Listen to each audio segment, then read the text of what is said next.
আচ্ছা ভাই, বিনোদন দিলেন, ভালো লাগলো।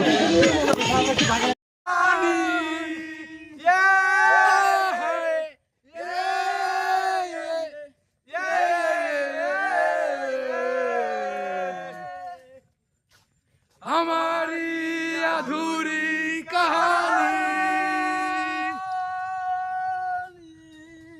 বাহ কান্না কিন্তু কঠিন হইছে না মারাত্মক আচ্ছা ওই জায়গা ভালো হয়, এই জায়গা আমার যেমন হবে না হ্যাঁ কেন ভিডিও ভিডিও এটা বেলালে ফোন কর আচ্ছা আমি ভিডিও তুই করবি কেন তুই কথা গান চলবে, বাংলা মাল ছেড়ে এত শরবত ধরেছি।